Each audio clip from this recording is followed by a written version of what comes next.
ہے مبارک آج کا دن، رات آئی ہے سہانی، شادمانی ہو شادمانی۔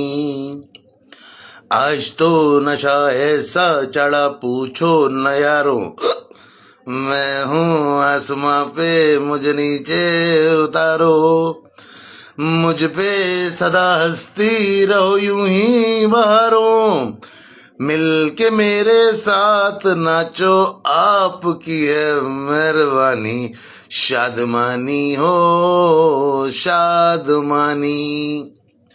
آج سردار نبیل قبول صاحب کی ایک پوسٹ میری نظر سے گزری جس میں وہ فرما رہے تھے کہ وہ اگر گورنر سندھ ہوتے، بڑے گبر قسم کے گورنر سندھ ہوتے، تو میرا آپ سے سوال ہے سردار نبیل قبول صاحب کہ آپ عبد الرحمان بلوچ عرف رحمان ڈکیت اور عزیر بلوچ کے زمانے میں لیاری سے کیوں شارٹ تھے؟ لیاری سے کیوں دور رہتے تھے؟ لیاری کے اندر آپ کی انٹری کیوں نہیں ہوتی تھی؟ اور اسی وقت آپ اپنی جان بچانے کے لیے الطاف حسین کے چرنوں میں آ کے بیٹھے، جہاں پہ الطاف حسین بھائی نے نہ صرف آپ کو ویلکم کیا، آپ کو حفاظت بخشی، اور اس کے بعد آپ کو پارٹی کے ٹکٹ سے بھی نوازا گیا، جہاں پہ آپ بھاری اکثریت سے جیتے، اور اس کے بعد جب معاملات حالات سیٹل ہونا شروع ہوئے، آپ بیک ٹو دا پویلین ہو گئے۔ اس کے بعد آپ نے الطاف حسین بھائی کے بارے میں بہت ساری باتیں کی، لیکن میں اس کا ذکر ابھی نہیں فرمانا چاہتا۔ بات یہ ہے کہ جو گبر کا سسٹم ہے، یہ تو 80s اور 90s کا سسٹم ہے، یہ 2026 چل رہا ہے۔ نبیل قبول صاحب، مطلب آپ نے سوچ کیسے لیا کہ آپ گورنر سندھ ہوتے؟ پاکستان پیپلز پارٹی اتنی بڑی سوچ لا کیسے سکتی ہے اپنے دماغ میں کہ وزیر اعلیٰ بھی ان کا، میئر بھی ان کا، منسٹریز بھی ان کے پاس، اور اوپر سے گورنر سندھ بھی پیپلز پارٹی کا؟ ڈیلیوری کیا ہے پیپلز پارٹی کی، اس پہ ہم کبھی پھر بات کریں گے۔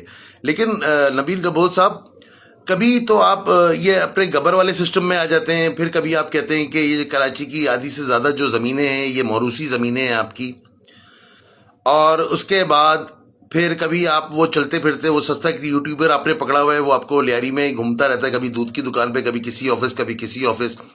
پھر حد تو یہ کہ وہ آگا ڈرائی فروٹ والا آپ کو مردانہ طاقت کی ایک پوری بوٹل جار بنا کے دیتا ہے، جس پہ آپ کنفرم کرتے ہیں کہ یہ طاقت والا جو ہے، یہ جو مربع ہے یا جو دوائی ہے، یہ کام کرے گی نہیں کرے گی۔ نبیل قبول صاحب، اللہ تعالیٰ نے آپ کو جو قد کاٹ دیا ہے، آپ کی جو پہچان ہے، آپ پہ یہ باتیں سوٹ نہیں کرتی۔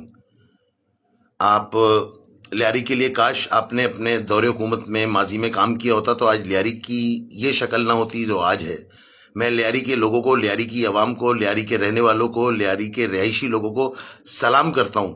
محنت کش، خوبصورت ترین، بہترین، اخلاق سے بھرپور، محنت کش، حلال کی روزی کھانے کمانے والے لوگ، اسپورٹس مین اسپرٹ۔ لیکن آپ نے کیا کیا اپنے لوگوں کے لیے؟ آپ نے لیاری کو کوئی فائدہ نہیں دیا، آپ نے صرف لیاری سے فائدہ لیا۔ آج پیسہ دولت تو آپ کے پاس بہت ہے، بس آپ اپنی لینڈ کروزر اور بڑی بڑی گاڑیوں میں لیاری کے چکر لگاتے ہیں، تو وہ تو غریب لوگ ہیں، دبے ہوئے لوگ ہیں، وہ تو چاہ کے بھی آپ کے سامنے شاید اپنی زبان نہ کھول پائیں۔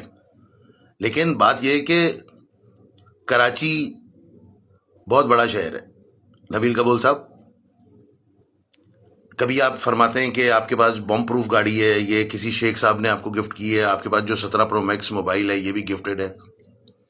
ایک طرف آپ بہت پیسے والے ہیں، دوسری طرف آپ گفٹوں پہ چل رہے ہیں، اور آپ تو گبر ہیں۔ آپ کو بم پروف گاڑی سے کیا تعلق؟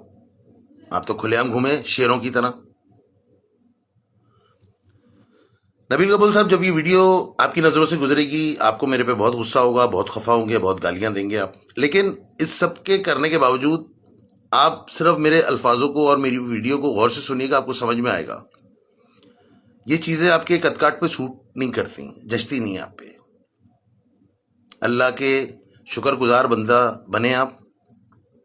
اللہ تعالیٰ جھکے ہوئے درختوں پہ پھل لگاتا ہے، اور یہ میں چھوڑ دیں آپ کہ گورنر سندھ کبھی پیپلز پارٹی کا آئے گا، ایسا کبھی نہیں ہوگا انشاءاللہ۔ اور اردو سپیکنگ گورنر ہونا چاہیے، خواہ کسی بھی جماعت سے ہو، لیکن اردو سپیکنگ ہو، مہاجر ہو۔ اور بس میرے پاس الفاظ نہیں ہے نبیل قبول صاحب۔